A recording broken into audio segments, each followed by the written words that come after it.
Vamos iniciar o nosso estudo. Escolhemos para hoje a primeira carta de Paulo aos Coríntios, capítulo 13. É um capítulo bem conhecido e muito importante para a igreja, porque trata especificamente do amor. Vamos à leitura. Ainda que eu falasse as línguas dos homens e dos anjos, não tivesse amor, seria como o metal que soa ou como o sino que tine. E ainda que tivesse o dom de profecia e conhecesse todos os mistérios e toda a ciência, e ainda que tivesse toda a fé, de maneira tal que transportasse os montes, e não tivesse amor, nada seria. E ainda que distribuísse toda a minha fortuna para sustento dos pobres, que entregasse o meu corpo para ser queimado e não tivesse amor, nada disso aproveitaria. O amor é sofredor, é benigno, não é invejoso, não trata com leviandade, não se ensoberbece, não se porta com indecência, não busca os seus interesses, não se irrita, não suspeita mal, não folga com a injustiça, mas folga com a verdade. O amor tudo sofre, tudo crê, tudo espera, tudo suporta. O amor nunca falha, mas, havendo profecias, serão aniquiladas, havendo línguas, cessarão, havendo ciência, desaparecerá. Porque em parte conhecemos e em parte profetizamos. Mas quando vier aquele que é perfeito, então o que é em parte será aniquilado. Quando eu era menino, falava como menino, sentia como menino, discorria como menino, mas logo que cheguei a ser homem, acabei com as coisas de menino. Porque agora vemos por espelho em enigma, mas então veremos face a face. Agora conheço em parte, mas então conhecerei como também sou conhecido. Agora, pois, permanecem a fé, a esperança e o amor, estes três, mas o maior deles é o amor. Amém? Bem, irmãos, eu penso que todo o esforço nosso, não só dos evangelizadores, mas também daqueles que estão iniciando na igreja, os irmãos e as irmãs, nós temos que fazer todo o possível para compreendermos a profundidade desse tema, o amor na igreja. Porque a igreja de Cristo se fundamenta especialmente no amor. Não existe um outro fundamento. Algumas pessoas têm feito confusão a respeito dos ensinamentos da igreja.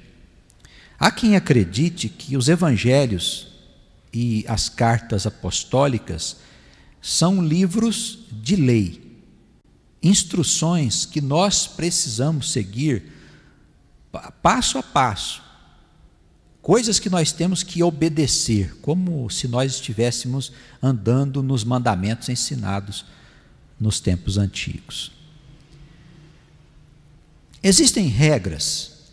Bem, em todas as passagens nós percebemos que existem ensinamentos que são princípios de leis estabelecidas para o nosso bem. Mas é isso mesmo o Evangelho? O Evangelho seria a revelação de um novo código de leis? Jesus seria um legislador, como foi Moisés? Absolutamente. E é isso que nós precisamos entender. Jesus é o nosso Salvador. Na igreja nós comentamos, vez por outra, que Jesus é um modelo que nós precisamos seguir. Bem, é mesmo, mas quem poderia segui-lo? Quando nós olhamos pelo ponto de vista teológico, nós vemos que nenhum de nós poderíamos fazer nada parecido com o que ele fez. E compreendemos então que a mensagem salvadora de Cristo fundamenta-se na prática do amor e não na obediência dos mandamentos. Isso faz a diferença entre a igreja cristã e as igrejas contaminadas com o judaísmo, entre o legalismo e a graça. Isso faz toda a diferença.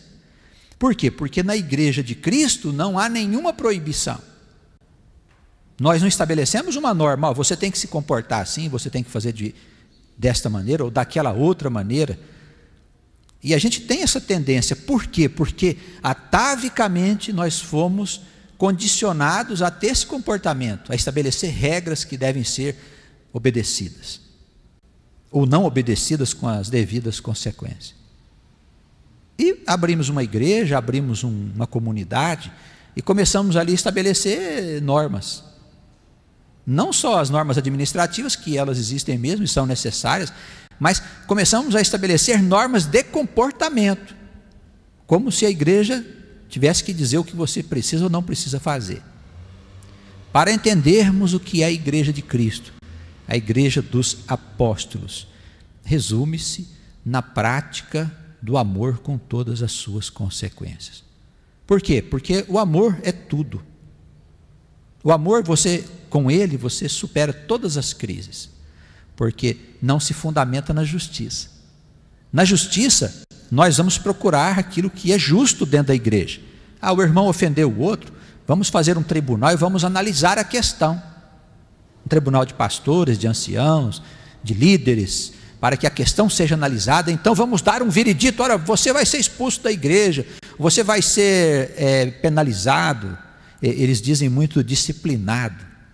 Você vai sofrer uma disciplina, estará afastado das tarefas da igreja por tanto tempo, como se fosse um colegial que deixou de fazer os seus deveres.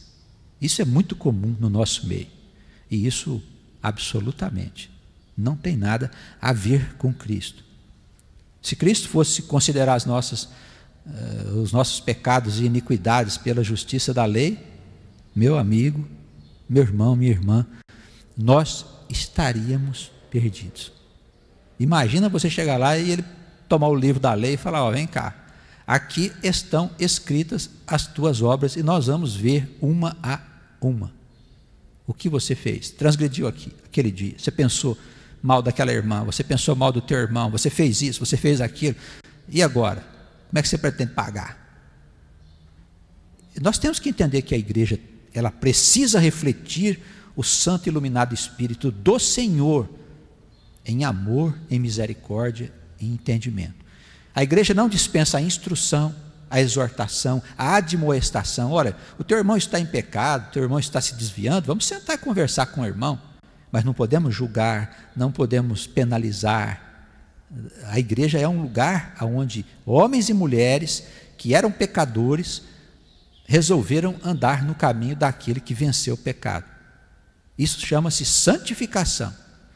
Amor. O amor perdoa, o amor suporta, o amor espera, o amor confia, o amor é sofredor. Esse capítulo 13 aqui do apóstolo é maravilhoso. Por quê? Porque ele fala o que é a igreja é isso aqui, irmãos. Se nós nos guiarmos pelo amor, tudo é possível. Haverá abusos? Pode haver abusos, pessoas se valerem-se das nossas convicções, dos nossos sentimentos e trazer prejuízo para a igreja. Olha, se a maioria se fundamentar no amor, na seriedade, na gravidade da vida, no Espírito Santo, o ímpio, ele sai correndo, ele não suporta a doutrina do amor. Por quê?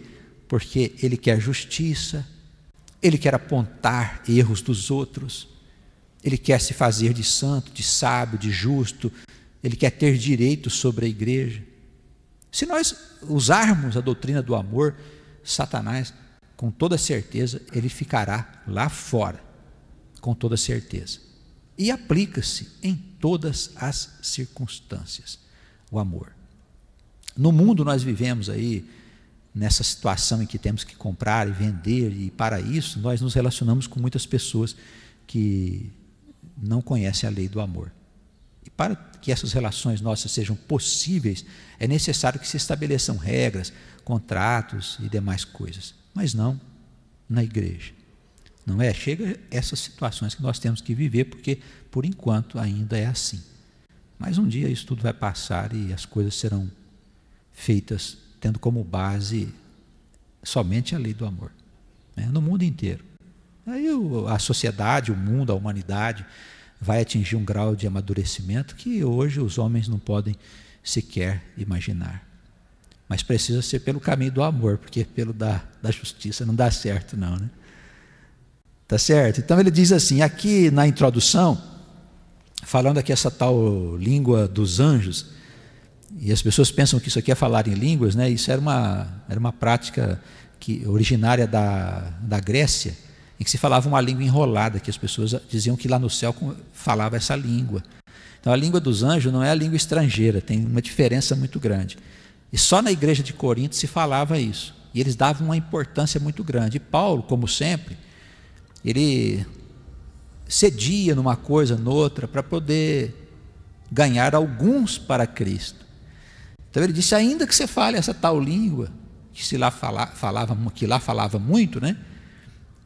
E ainda que você fale todas as línguas dos homens, naquela época uma pessoa falar diversas línguas era incomum, e Paulo falava muitas línguas, né? Ele era poliglota, né, que é o termo, é isso aí, né, pastor? Falava muitas línguas. Ele diz, olha, isso não tem valor nenhum se eu não tiver amor. Eu sou como um metal, se ninguém for bater nele é morto, né? Tem que ir lá bater para poder ter alguma vida. Eu sou como um metal que está ali, que não serve para nada. Bem, se é assim, qual que é a meta da igreja? É o amor. Então, em tudo que você for fazer, você tem que considerar o amor. Tudo. Porque o amor tudo suporta. Mesmo que haja injustiça nas relações. Entende? Vamos imaginar, nós somos um grupo de pecadores, de homens e mulheres que vivemos aqui na nossa luta. E pode ser que num momento ou no outro eu esteja fora de mim. A palavra diz, olha, quando você estiver em si mesmo, tenha paz com os homens. Há momentos que nós não estamos em nós mesmos. E esse estado não é um estado normal. E pode acontecer com irmãos e irmãs da igreja, aqui dentro da igreja e fora dela. E é aí então, que se nós fundamentarmos as nossas relações no amor, é possível superar qualquer crise nesse sentido. Mas se nós não considerarmos o amor, o perdão, a paciência uns com os outros, nós vamos nos separar. E é isso que o diabo quer. Ele quer separar os irmãos. Ele faz tudo para separar os irmãos, para isso ele cria todo tipo de confusão. E só o amor é capaz de resistir a ele, a todas as investidas do diabo. Não é a sabedoria, não é a riqueza, não é o conhecimento bíblico, não é nada. As tuas muitas obras, os milagres, nada disso, irmãos. Nada disso. Somente o amor é capaz de vencer o diabo. Não importa onde, na igreja, fora dela, em casa, no trabalho, onde você estiver. Essa é a grande força da vida. Com amor, você resolve todas as questões. Ele diz aqui, aí vai discorrendo, né, sobre as coisas que eram consideradas importantes na igreja, e na fé e no templo. Ele vai dizendo assim, olha, profetizar, conhecer os mistérios, existem mistérios, conhecer toda a ciência, ter toda a fé. Ora, mas a fé é a força que move o crente. Ainda que eu movesse os montes, ele disse, que eram coisas importantes para a igreja. Ele diz, mas se não houver amor, nada disso importa. E nós precisamos ter isso no nosso coração. Bom, eu sou um sujeito que entendo, que conheço, faço milagres, digo ao monte, saia dali, passe para acolá, o monte salta, Eu faço levantar o sujeito todo torto, abrir o olho do cego. Diz, ainda que você faça todas essas coisas, se você não tiver amor no teu coração, para nada serve. E vai discorrendo aqui como era próprio da sua maneira de ensinar. Ele fala da distribuição das fortunas, e muitas pessoas pensam que dar as coisas para os pobres já garante a entradinha no reino, e não é assim não, né? Basta ter um pouquinho de conhecimento, a gente percebe que não é isso. Ele diz, mesmo que você desse toda a tua fortuna para sustentar os pobres, ser queimado, ser morto por causa de Deus, por causa das coisas do Senhor, era uma glória, era uma glória. E ele coloca também aqui o sacrifício, o supremo sacrifício. Ele diz, se não houver amor na tua atitude, não serve para nada, mesmo que queime o teu corpo. Eu acho que a gente tem que entender, irmãos, que não foi Jesus que fundou a igreja. Quem fundou a igreja foi Paulo. Os apóstolos, Pedro, João, esses foram os homens que, guiados pelo Espírito Santo, concedido por Jesus, é que fundaram a igreja. Quer dizer, se eu quero ser cristão e quero viver o culto racional, como disse o pastor na sua pregação, eu preciso estabelecer a igreja apostólica dentro da minha comunidade. Não é pensando em fazer milagres, não é isso. Em verdade, o que interessa é o poder de Deus transformando o nosso homem interior, para que nós tenhamos então todas as coisas, porque é obra do Espírito Santo. Não tem como eu dar uma receita aos irmãos, olha, faz isso aqui que vocês vão ter amor. Quando a gente chega na casa de Deus, como é que nós chegamos? Nós chegamos com o fardo da iniquidade sobre o nosso lombo, sujo por dentro, por fora, em todas as dimensões do ser. Se você pudesse olhar dentro de você, em todos os cantinhos, está sujo pelo espírito desse mundo. Entramos na casa do Senhor, ouvimos a palavra de Deus, a palavra toca o nosso coração, num determinado momento o pregador dirige a palavra a nós, o olhar do pregador vira para nós, o Espírito fala comigo, eu digo, esta mensagem é para mim, eu me arrependo do que fiz, Senhor, me ajuda, me salva. Começa então um processo de arrependimento, um processo de limpeza interna, uma luta entre aquele homem velho que está morrendo, o homem novo que está se insinuando. Esse processo demora um certo tempo na igreja e varia de pessoa para pessoa, né? De irmão para irmão. E quando estamos convenientemente já prontos, depois de penitências, da nossa confissão diante do Senhor, Ele começa então a nos conceder os seus dons. E dentre esses dons, Ele nos concede o dom de amar. Mas o amor não é nosso, o amor é dele. E se recebemos o amor de Deus, bem, aí nós temos a força viva de todas as coisas. Com ela é possível fazer qualquer obra. Agora sim, obras que permanecerão. Distribuindo nossa fortuna aos pobres, movendo os montes, o nosso corpo para ser queimado, todas essas coisas passam então a ter valor, porque elas são importantes, elas fazem parte da vida, mas elas não podem ser produto de um coração que não recebeu ainda o amor de Jesus. Amém? E fala aqui sobre a qualidade do amor, amor sofredor, amor benigno, amor que não é invejoso, amor que não trata as coisas com leviandade, amor que não é cheio de soberba. É um sentimento por excelência, né?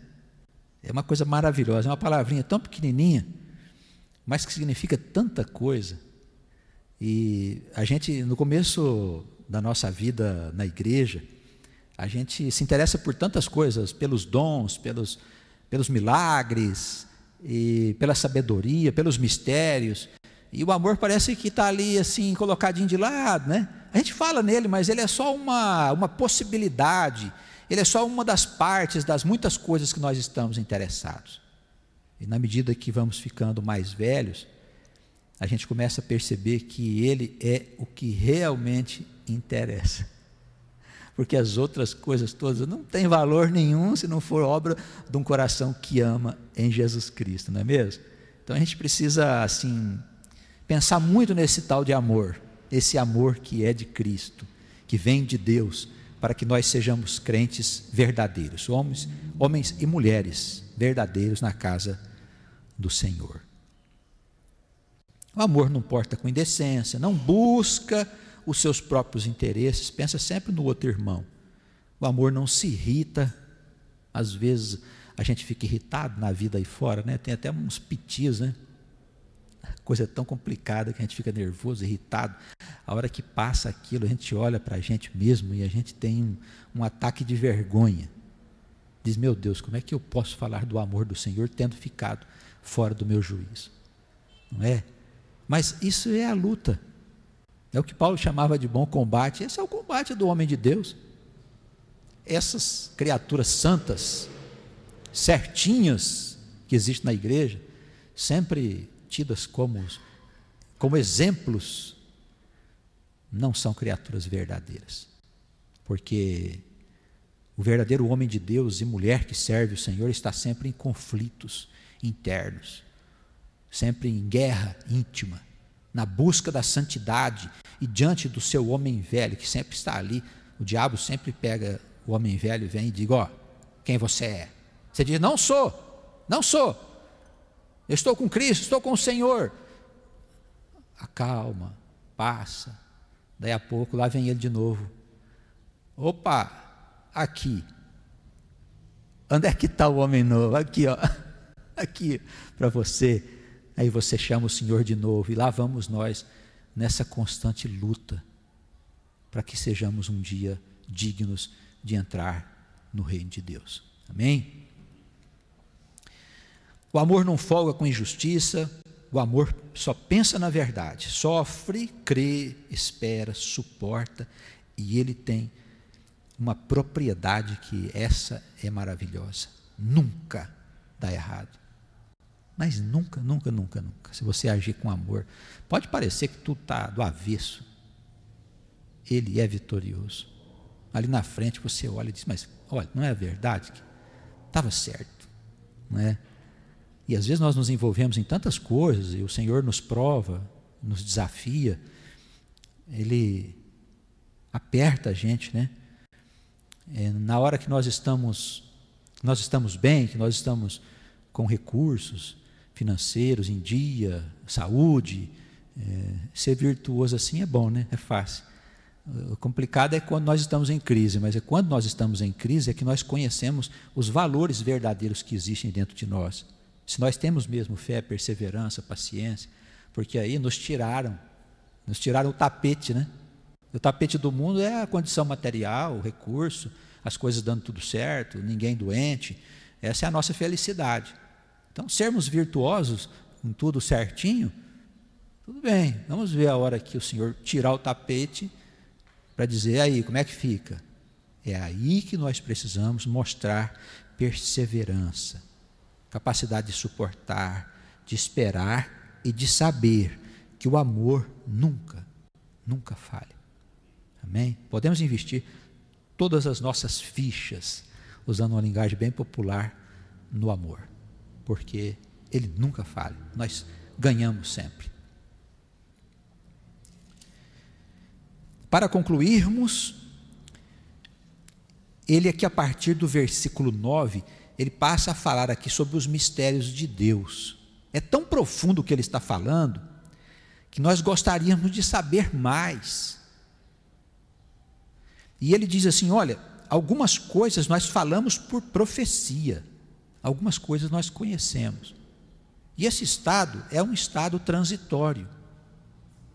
Vemos por enigma, mas um dia nós veremos de maneira clara todas as coisas.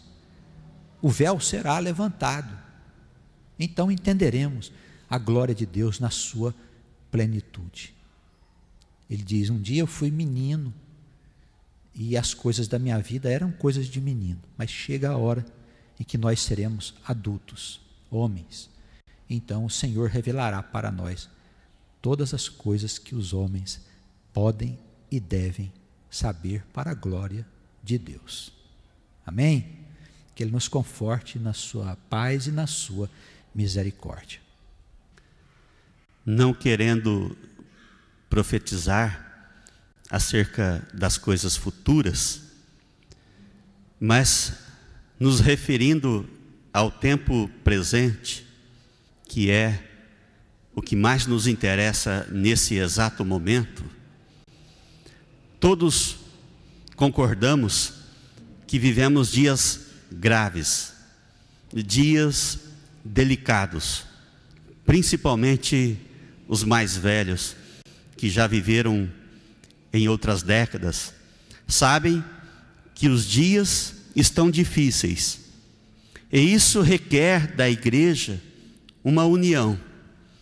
Não que não houvesse união no passado, as igrejas se reuniam, conversavam, mas se achavam suficientes neste passado recente. Mas nós estamos vendo agora, por causa da gravidade do momento, que nós não somos autossuficientes, que nós precisamos uns dos outros, porque o inimigo de Deus, ele nunca esteve tão presente nas vidas e na igreja como está ocorrendo agora. A sua força tem assolado a igreja, a sua força tem abatido os homens de Deus de tal forma que, se os homens de Deus não derem as mãos, provavelmente não suportarão, porque a nossa força em Cristo, diante do poder e da força do inimigo no tempo presente, a nossa força não significa nada. Sozinhos estaremos perdidos, com certeza. Se faz necessário a igreja estar unida para se fortalecer e enfrentar estes dias atuais, sem cogitarmos do futuro. É preciso nos reunirmos mais, é preciso conversarmos entre si, porque somente entre nós, irmãos, poderemos nos entender, porque a nossa linguagem é estranha, é língua enrolada diante dos homens deste mundo. Só nós compreendemos uns aos outros por causa de Cristo. Ele pode nos ajudar nesta hora. As igrejas, as comunidades têm que se amar, têm que se comunicar, uns têm que apoiar os outros, e o mesmo deve ocorrer com as igrejas que estão separadas por causa da distância, mas unidas em Cristo. Nós temos que nos reunir com frequência, a hora é urgente e é grave. Agora entra a questão da lição desta manhã, deste dia, que fala do amor. Já não é mais possível o encontro social apoiado na suficiência que existia entre nós no passado, mas por causa do inimigo feroz, que ruge como um leão e tenta nos destruir. Nós precisamos agora do amor para estarmos juntos, porque o amor elimina o nosso ego. Amor é isso, é destruir o nosso eu, é ver os interesses dos outros, e Paulo deixa claro isso. É como se fosse uma preciosidade para nos organizarmos neste tempo, este capítulo 13 de 1 aos Coríntios. É uma receita para que, em meio a esta busca de estarmos juntos, seja estabelecido o capítulo 13, o amor de Cristo nos nossos corações. Senão, não vamos nos unir por mais que nos encontremos. e vivamos juntos. Se não houver amor, não será possível haver união para resistirmos às investidas do inimigo de Deus. É o amor, e aqui fala, e gostaria de destacar, o amor não vê os seus próprios interesses. Nós somos cheios de interesses. Eu quero falar de Deus, quero ser melhor, eu quero explicar melhor, eu quero aparecer mais, porque fazemos a caridade disfarçada. Isso deve estar no nosso coração. Elimina-se o nosso interesse, elimina-se o interesse desta denominação, desta igreja, desta comunidade, tem que ser deixado de lado, porque senão não vamos suportar as investidas do inimigo, e ele destrói individualidades, cristãos, homens de Deus, e destrói também coletividades, como vai destruir a grande coletividade deste mundo. É uma hora séria, não trata-se de um discurso, mas sim de uma conversa séria, que devemos travar entre nós, que este amor tem que estar nos nossos corações. Desinteressados, temos que trabalhar uns pelos outros, nos apoiarmos para estarmos em Cristo, sendo seus atalaias e anunciando a verdade a muitos que precisam. Que Ele nos abençoe.